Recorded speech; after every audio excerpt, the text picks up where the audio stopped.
Hello everyone and welcome to another game from the legendary San Remo tournament of 1930. It's second round game and it's Alexander Alekhine, not with white, it's actually Alekhine with black and Fred Dewhirst Yates, or maybe it's Dewhirst, but I think it's maybe Dewhirst, who knows, maybe it's none of those, let's just call him Fred. And it's actually gonna be like this. But before I show you this game, I'm first gonna show you their game that was played in 1923 in Karlsbad, as well, just to give you an idea of what kind of a player Fred was, because up to this point they faced each other some 10 times already, and Fred has defeated Alekhine twice in that period. And both of the times that he defeated him with the black pieces. And okay, the first time he defeated him was in 1922 in Hastings, where Alekhine also won sole first place. So it's not like Alekhine had a bad tournament or anything. He just outplayed him completely, or like I said, also with the black pieces. It was a very, very strong game, one that could easily, require a video of its own, because he just outplayed Alekhine first tactically, then positionally, and then he just won an equal endgame against Alekhine, which is not something that can easily be done. But it is for the 1923 Karlsbad tournament, where Fred Yates actually got a brilliancy prize, or maybe in those days it was called a beauty prize, for his game against world champion Alexander Alekhine. And that is the one that we are not going to deeply analyze, but I will show it just to give you an idea of, what kind of a player Fred is, before we go into their 1930 San Remo game. So let's check it out. And yes, I know you guys are wondering that, because I say in every video, because it's very important, as over the course of some 10 years after the legendary match Capablanca versus Alekhine did not play Capablanca for the next 10 years. So, we could sort of measure their strength by seeing how they compared to other players, but that's not really, it doesn't really mean anything, but it's fun to look at. So, for example, Capablanca played 11 games altogether against Fred Yates, and Yates never defeated Capablanca. So he managed 3 draws against the great Cuban, but he has also lost 8 times. And against Alekhine, up to this point, has already defeated Alekhine twice. But okay, let's check it out. And the quote above the board, Yates belongs to the group of players who have not made significant advances in chess strategy but compensate for it with extraordinary tactical ability, is also something that we will see in this game from the Karlsbad tournament, as the tactics here are just wild. And also something that I found very interesting, Fred published a book of his greatest games, and also in that book he included his loss to Capablanca in the 1929 tournament in Barcelona, so a year prior to this game here. And he just liked it so much, Capablanca just, destroyed him in 32 moves, I think it was, and he added it to his book. So he was also that kind of a gentleman. But okay, let's check it out. So Alekhine with white, and remember, this is not the 1930 San Remo game, this is the 1923 Karlsbad game, where Alekhine also won first, but it wasn't clear first like in Hastings in 1922. It was a shared first with, I don't remember who, but I could check. Yeah, sorry, I could check. 11.5 points. Alekhine tied with first with Efim Bogolyubov and Geza Marozzi. Now let's check it out. So Alekhine with white opens with pawn to d4. We have knight to f6, going for, any sort of an Indian game, and pawn to c4 by Alekhine. We have g6, g3, and bishop to g7. The king's Indian defense is on the board. Bishop to g2, we have castles kingside, and knight to c3. Pawn to d6, we have knight to f3, and knight to c6. And here, nowadays, castles is by far the most popular move. In the olden days, d5 was the way to go. We have knight to b8, even though d5 is still mainline today. It's just that there are a lot more games with castles. That's what I meant. Knight to b8, we have pawn to e4, and now knight b to d7. And it is now, as of move 8, that this position has never been reached again. Okay, we have castles by Alekhine and pawn to a5, stopping any b4 action from Alekhine. We have bishop to e3, and now knight to g4, putting pressure on the bishop, and bishop d4, just countering Yates' bishop and g7. Knight g to e5, now not allowing the trade right away. Knight captures, we have knight captures on e5, and now pawn to c5. We have d captures on c5, bishop captures on c5, and pawn to b6. Again, chasing the bishop back, bishop to d4, and the bishop to a6. And there's some nice rapid development here, going after the rook on f1, rook to e1, and queen to d6, developing the queen, connecting rooks, and here just bishop to f1. Seems like an odd idea from Alekhine to trade off his light square bishop, but if you look at this bishop and Yates' bishop is the more active piece, so it makes sense to trade off your less active piece for Yates' more active piece. So bishop captures, we have rook captures on f1, and pawn to c5, where okay, it seems like a move that should not be possible because d captures is something that you would like to do, but the d captures is met with this nasty queen captures on d4, and now after queen captures, knight f3 check, and that's game. So after c5, bishop captures on e5. You could also move the bishop back. Alekhine decides to give up the bishop for knight. Bishop captures, queen captures, and now queen to b3, putting pressure on the b7 pawn, and the rook 8 to b8, just defending the pawn. You could also play a4. a4 is a very, very nice idea because, well, if queen captures on b6, which is kind of what your idea was, then you can play rook to b8, or even stronger a3, and this is as good as lost for white. So after queen b3, rook 8 to b8, Yates decides to defend here, and now queen to b5. I don't know if I mentioned this at the beginning of the video. Fred wasn't originally a chess player. He was originally, what was he? Originally he was he became a journalist as well as a chess player, but originally he was an accountant. Yeah, I thought that was very interesting. So queen b5, and now pawn to f5 by Alekhine, putting pressure on the e4 pawn, and of course opening by Fred, and opening up the f file. Rook 8 to e1, Alekhine brings the rook into the game, and now pawn to f4. Yates says, all right, now I'm the one who's attacking, and without the light square bishop, if f3 lands, well, that could be quite a problem here. So how are you stopping this? Queen to d7, you have to control this diagonal. We have rook b to d8, chasing the queen away, and now g captures on f4. Now Alekhine really hopes for a queen trade, and even though it is objectively best, it doesn't happen, because after queen captures on f4, queen to e6 with check, we have king to h8, and now pawn to f3. And Alekhine now can just hope for the best, because Yates' king is very, very safe, and Alekhine's king not so much. Even though Alekhine does have the strong center, if he's somehow able to create a passed pawn, could go a long way. But here, queen g5 check, we have king to h1, and now rook to d6. With bishop to e5, Yates' position would be even better. But okay, he goes rook to d6. Like I said, unfortunately, for those times, I do not have the exact clock times. Sometimes, you know, clock times are mentioned somewhere, but not every move, of course. We have queen to h3.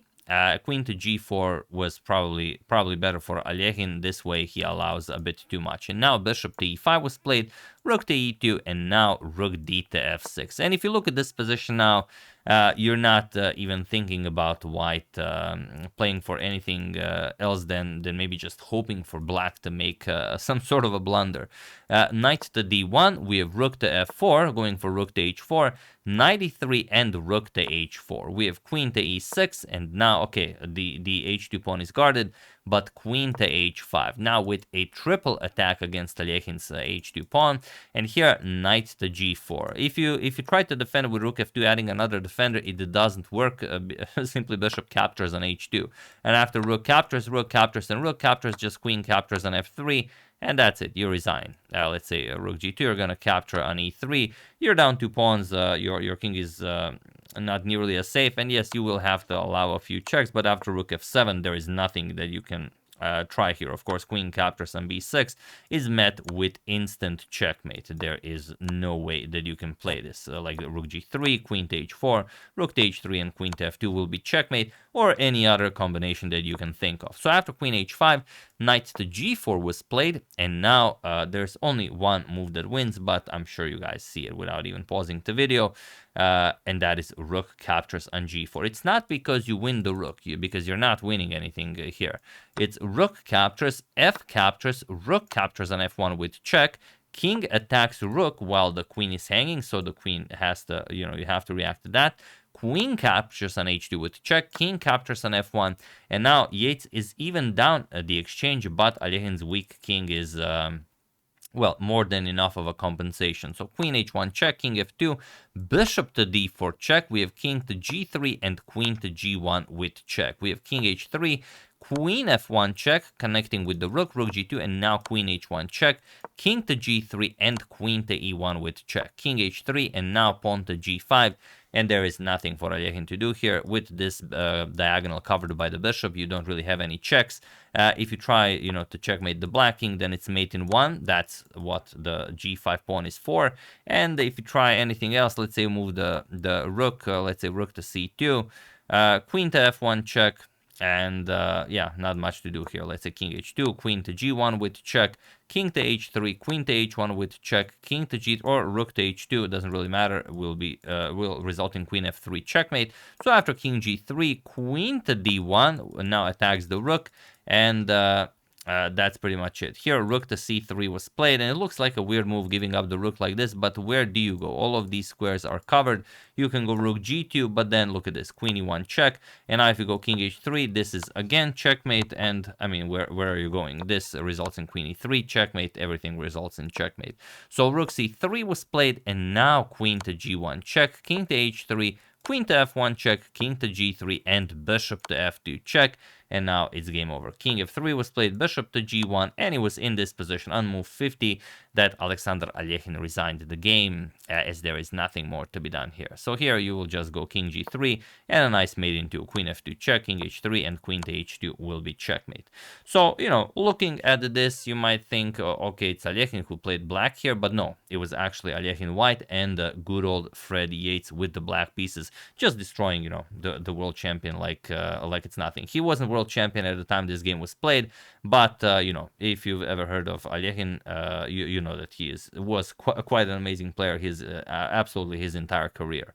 And yeah, it was the Yates defeated him in 1922. He defeated him this game in 1923. That yielded him the Brilliancy Prize.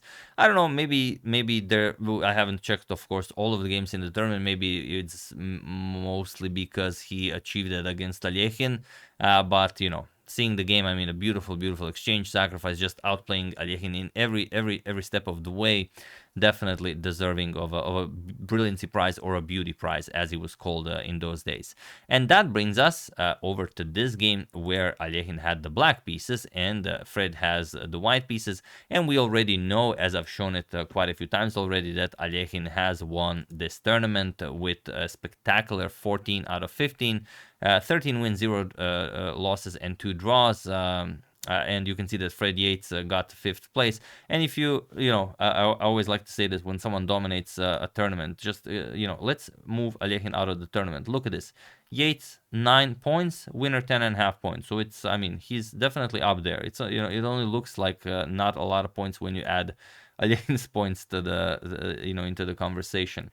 But yeah, obviously he played this tournament extremely well, and now let's see what Alekhine meant. Because remember, he said this, the quote above the board, in 1929 during the Barcelona tournament, and yeah, not during the Barcelona tournament. Yates defeated Capablanca during the Barcelona tournament. It's just during the Karlsbad tournament in 1929, while giving an interview. So let's see what the problem was here, or if there was a problem at all. So here, pawn to e4 by Yates and pawn to e5 by Alekhine. Knight f3, knight to c6, and bishop to b5. The Ruy Lopez is on the board. We have pawn to a6, Morphy's defense, bishop to a4, and now pawn to d6, the so-called modern Steinitz defense. Knight c3 and bishop to d7. We have d3, and here pawn to g6, preparing to Fianchetto the dark square bishop. And there are a couple of moves that were played here, and even there are a couple of... I found one game from 2004 between, amateur players where the position was reached, but after knight to d5, it is as of move 7 that this position has never been repeated again after this 1930 San Remo tournament. Okay, pawn to b5 by Alekhine, bishop back to b3, and now knight to a5, challenging the bishop, bishop to g5, attacking the queen, f6, and now bishop back to d2, challenging the knight. And while you could play knight captures on b3 first, Alekhine goes pawn to c6, attacks the knight, And he asks, okay, what do you play here? Do you capture the bishop or do you move the knight? You could play it both ways. Knight to e3 is what Yates goes for.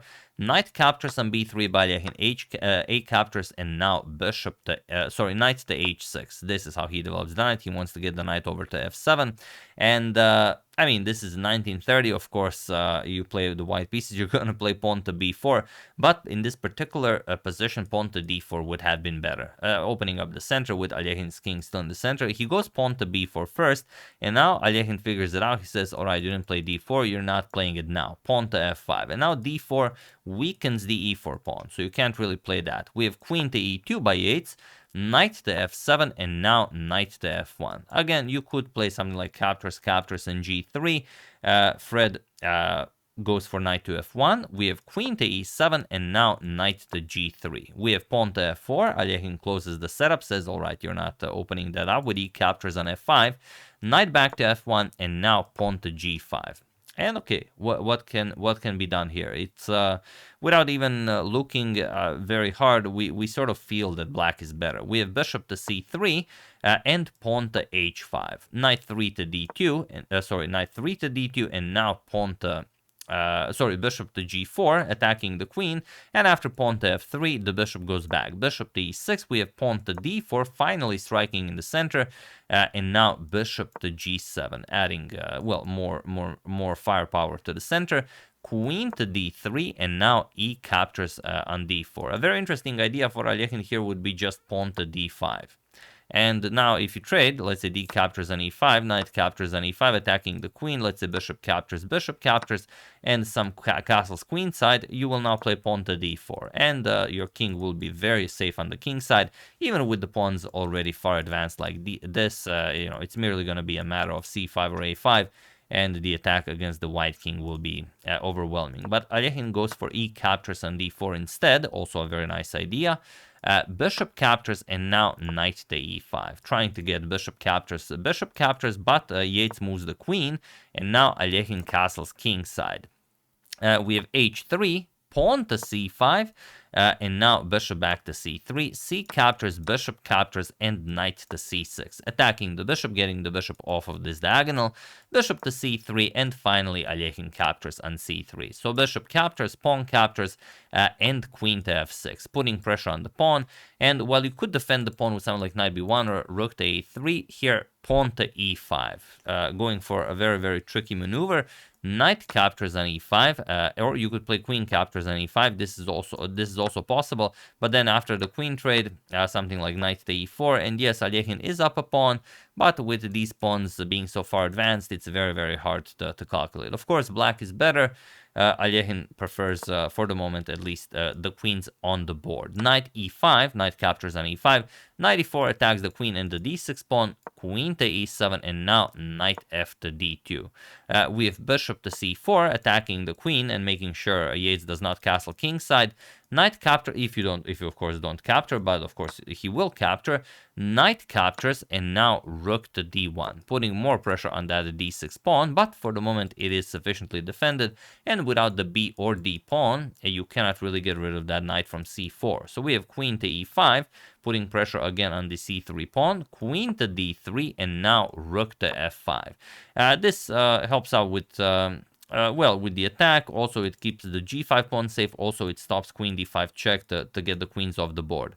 And here, you could play a lot of moves, but castles was played, and now there are many ways you could play this, but there's one way that really makes it impossible for white to defend, and it is a move you have to find if you want to win this game, and it requires you to really look deep into the position, see very, very far. Feel free to pause the video and try to see if you can play the move Alekhine played while I give you a couple of seconds.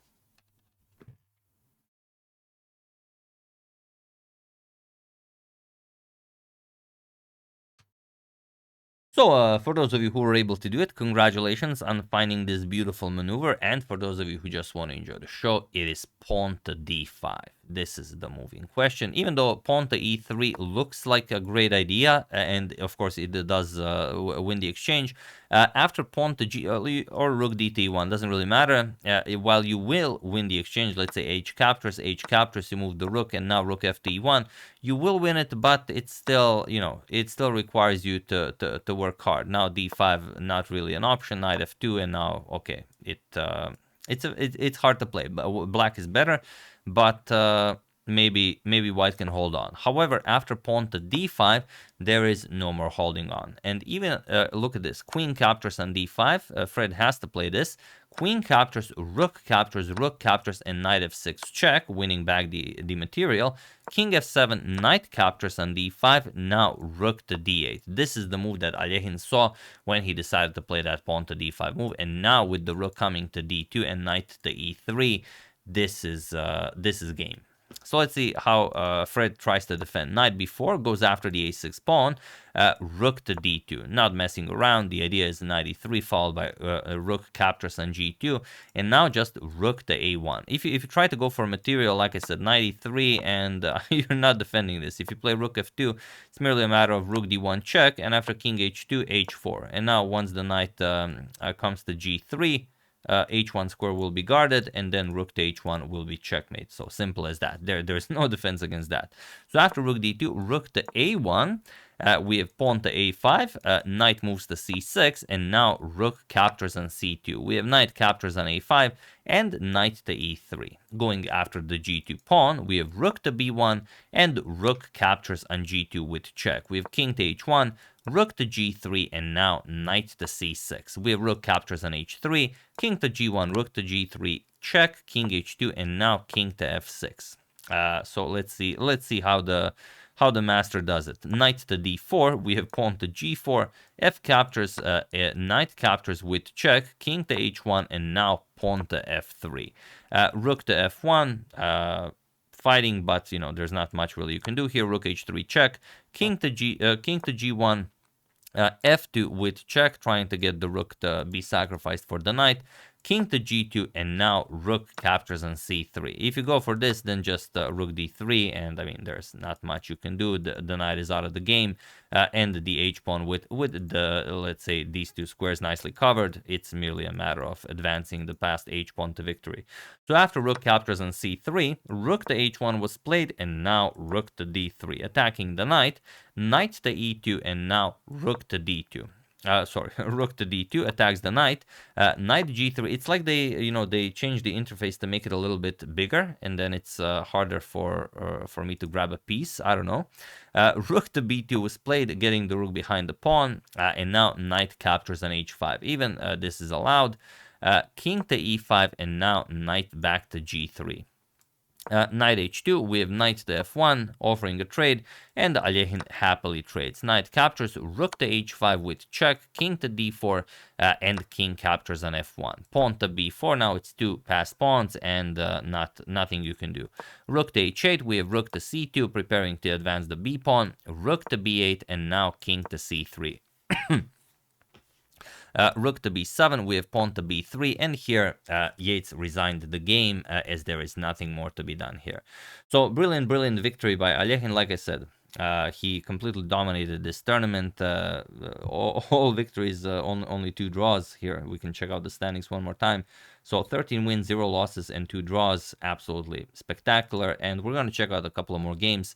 So hope you enjoyed this one. And yeah, I thought that just, to portray Fred in the best possible light, I decided to show you one of their previous games, just for you to get an idea of how strong he was. Not that maybe Alekhine was playing against someone's uncle. So yeah, and here like whatever white plays, you will simply play b2, and after a few more moves, you'll just hide the king and then promote your pawn, and that's it. So yeah, that's the game. Hope you guys enjoyed it. I would like to thank Tabor Fool, William Fuller, Timothy Rosen, Mark Henley Brennan, and William Smith for your contribution to my channel. Thank you a lot. I really appreciate it. As usual, you can check 2 of my previous videos here. Thank you all for watching, and I will see you soon, continuing to check up on your wonderful suggestions and everything else that happens in the chess world while we wait for the start of the Tata Steel Chess Tournament 2025. Thank you all. I will see you soon, and have an excellent rest of your day.